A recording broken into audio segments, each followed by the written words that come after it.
Diamond Harbour Lok Sabha কেন্দ্রে প্রার্থী ঘোষণা করল বিজেপি।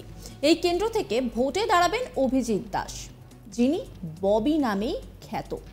বিজেপি নেতৃত্বের তরফে 12 নম্বর প্রার্থী তালিকায় এই অভিজিৎ দাসের নাম প্রকাশ করা হয়েছে। অবশেষে সব জল্পনার অবসান, সমস্ত জল্পনার অবসান ঘটিয়ে নাম প্রকাশ হয়েছে। বিজেপির প্রার্থী কে হবে তা নিয়ে কানাঘুষো বিভিন্ন নামই শোনা গেছে বিভিন্ন সময়।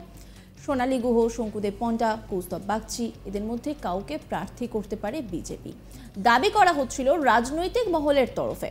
তবে অভিজিৎ দাসের উপরই আস্থা রাখল গেরুয়া শিবির। এই কেন্দ্র থেকে 2014 সালে লড়েছিলেন অভিজিৎ দাস। সেবার ভোটে প্রথম লড়েছিলেন অভিষেক বন্দ্যোপাধ্যায়। অভিজিৎ সেবার ভোটে দাঁড়ালেও তৃতীয় স্থানে শেষ করেন। তিনি ভোট পেয়েছিলেন 2,08,58টি, শতাংশের হিসেবে ছিল প্রায় 15% কিছু বেশি। সেখানে অভিষেক বন্দ্যোপাধ্যায় পেয়েছিলেন 5,08,000-এরও বেশি ভোট, শতাংশের হিসেবে 40-এর কিছু বেশি। দ্বিতীয় স্থান পেয়েছিলেন সিপিআইএম প্রার্থী আবুল হাসনাত। 2009 সালের লোকসভা ভোটেও দাঁড়িয়েছিলেন অভিজিৎ দাস। সেবার 3% কাছাকাছি ভোট পেয়েছিলেন অভিজিৎ। 37,000-এর কিছু বেশি ভোট পেয়েছিলেন তিনি। তবে 2014 সালেই 2 লাখের বেশি ভোট পান। ডায়মন্ড হারবারে তিনি বেশ পপুলার। নিজের জয়ের ব্যাপারে তিনি 100% আশাবাদী। এই নিয়ে আমাদের কলিগ ঋত্বিক মণ্ডলের সঙ্গে কি জানালেন ববি, সেটাই দেখাবো আপনাদের। দেখুন, আমার কাছে আমরা হচ্ছি স্বয়ংসেবক, আমরা ফুলি ডেডিকেটেড টু আওয়ার নেশন। আমাদের কাছে লড়াই কোনোদিন কঠিন হয় না। বিষয়টা হচ্ছে যে আমাদের এটা দুর্ভাগ্য, ডায়মন্ডবাসীর দুর্ভাগ্য, যে যাই পার্টি করুক, যে আমরা অভিষেক ব্যানার্জির মতো একটা অভিশাপকে আমাদের সাংসদ হিসাবে পেয়েছিলাম। ও আসার পর থেকে, ও জবে থেকে দাঁড়িয়েছে 2014 থেকে, ও এখানে ভোট কোনো কিছু হতে দেয় না। বুথ ক্যাপচার করে ক্রিমিনালকে দিয়ে, পুলিশকে নিষ্ক্রিয় করে রাখে। এবং ন্যাচারালি প্রত্যেকটা ইলেকশন, সে পঞ্চায়েত ইলেকশন হোক, মিউনিসিপ্যাল ইলেকশন হোক, অ্যাসেম্বলি ইলেকশন হোক, লোকসভা, সব জায়গায় ও এইভাবে ভোটে জিতে আসে বা ওর দল জিতে আসে। এবারে ভোটে এর জন্য মানুষ এখানটায় রীতিমতন বিরক্ত পর্যায়ে চলে গেছে মানুষের। যেখানে আমি অনেক তৃণমূল কর্মী নেতাদের সঙ্গে কথা বলেছি, তারা বলছে ভাই আমরা পার্টি করব, কিন্তু অভিষেকে আমরা চাই না। এখানে দেখুন, আমাদের ভারতবর্ষ হচ্ছে সব থেকে বৃহত্তম গণতান্ত্রিক দেশ।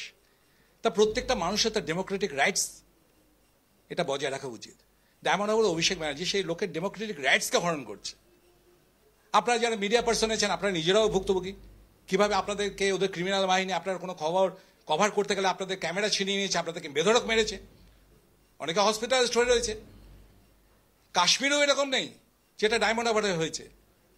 আমি নিজে 2014 ওর এগেনস্টে ক্যান্ডিডেট ছিলাম। আমাকে ও চাপার জন্য ও কি করলো, ডায়মন্ড হারবারে এত জায়গা থাকতে ও ঠিক আমার ঘরের বাইরে মানে সামনে 300 মিটার দূরে ওর ওই এমপি অফিসটা করেছে। এই এমপি অফিসটা হচ্ছে লিপস অ্যান্ড বাউন্স। এখন লিপস অ্যান্ড বাউন্সদের মিডিয়াতে এত আলোচনা হয়। আমি 2014-এই আমি লিপস অ্যান্ড বাউন্সের প্রথম পেপারগুলো আমি ফ্ল্যাশ করি, আপনাদের নিশ্চয় মনে আছে। সেই জমির উপর, যেটা এখন ইডি সিজ করে দিয়েছে হাইকোর্টের নির্দেশে, তা সেখানে শওকত মোল্লা 40 থেকে 50 জন ক্রিমিনালকে উইথ আর্মস এনে রাখতো আমাকে দাবানোর জন্য। 17, 18, 19, 20 এইভাবেই চালিয়েছ।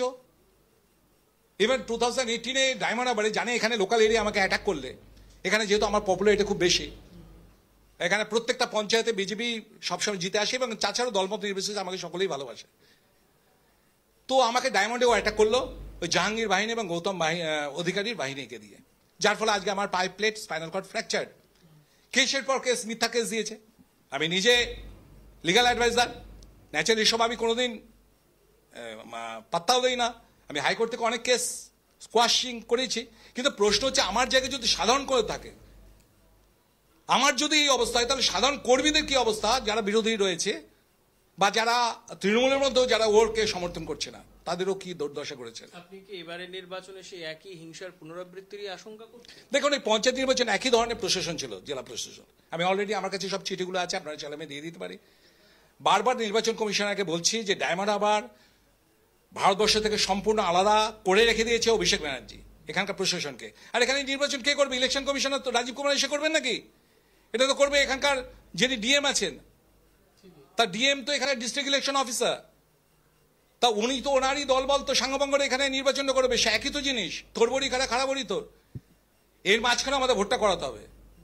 প্রশাসন যদি জড় পদার্থের মতো আচরণ করে, যদি নিউট্রালিটি বজায় না রেখে, তাহলে আমি সায়েন্সের ছেলে, আপনি তো জানেন জড় পদার্থকে চাপ তাপ ও ভারে বস্তুর অবস্থার পরিবর্তন হয়, তো প্রশাসনের উপর সেই রকমই জিনিসগুলো আমরা প্রয়োগ করবো। হয়ে গেছে আমি একজন ডেডিকেটেড স্বয়ংসেবক, সেখান থেকে আমাকে 2009-এ ডাইরেক্ট আমাকে প্রার্থী করা হয়েছিল লোকসভাতে সোমেন মিত্র এগেনস্টে। তারপরে 2019-এ আমি জেলা সভাপতি ছিলাম বলে 2টো লোকসভার দায়িত্ব আমার ছিল, যার জন্য অন্য কাউকে প্রার্থী করা হয়েছিল। 2024-এ আমাকে আবার সেই দায়িত্ব দেওয়া হয়। মিডিয়াতে কি ঘুরছে না ঘুরছে আমারও তো টাইমও নেই, কারণ আমি এত লোকের এখানে এত সন্ত্রাস, তাদের সমস্যাগুলো মেটাতেই আমার দিন সারাদিন কেটে যায়।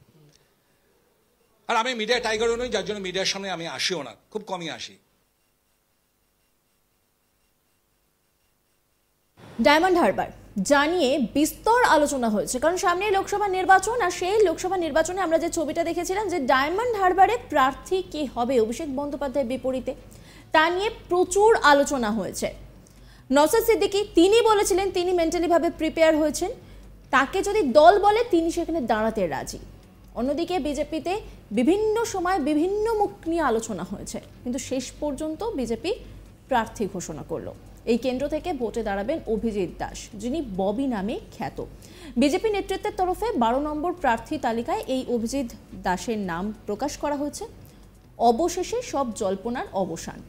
বিজেপি প্রার্থী কে হবে তা নিয়ে কানাঘুষো শোনা যাচ্ছিল, বিভিন্ন নাম, যেমন সোনালী গুহর নাম শোনা যাচ্ছিল, শঙ্কুদেব পন্টার নাম শোনা যাচ্ছিল, কৌস্তব বাগচিরও নাম শোনা গেছে। তবে তাদের মধ্যে কেউই কিন্তু বিজেপির প্রার্থী হয়নি। তবে অভিজিৎ দাসের উপরেই আস্থা রাখল গেরুয়া শিবির। এই কেন্দ্র থেকে 2014 সালে লড়েছিলেন অভিজিৎ দাস, সেবার ভোটে প্রথম লড়েছিলেন অভিষেক বন্দ্যোপাধ্যায়। অভিজিৎ সেবার ভোটে দাঁড়ালেও তৃতীয় স্থানে শেষ করেন। তিনি ভোট পেয়েছিলেন 2,858,টি। শতাংশের হিসেব যদি করা হয় তাহলে প্রায় 15% কিছুটা বেশি। সেখানে অভিষেক বন্দ্যোপাধ্যায় পেয়েছিলেন 5,08,000-এরও বেশি ভোট, শতাংশের হিসেবে 40-এর কিছু বেশি। দ্বিতীয় স্থান পেয়েছিলেন সিপিআইএম প্রার্থী আবুল হাসনাত। 2009 সালের লোকসভা ভোটেও দাঁড়িয়েছিলেন অভিজিৎ দাস, সেবার 3% কাছাকাছি ভোট পেয়েছিলেন অভিজিৎ। 37,000-এ কিছু বেশি ভোট পেয়েছিলেন তিনি। তবে 2014 সালে 2 লাখের বেশি ভোট পান। ডায়মন্ড হারবারে তিনি বেশ পপুলার, নিজের জয়ের ব্যাপারে তিনি 100% আশাবাদী।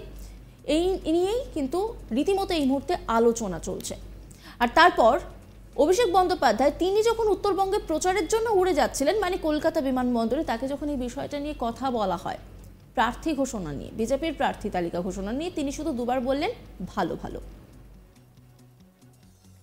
নজর রাখুন আজ তাক বাংলার ইউটিউব স্ট্রিমিংয়ে।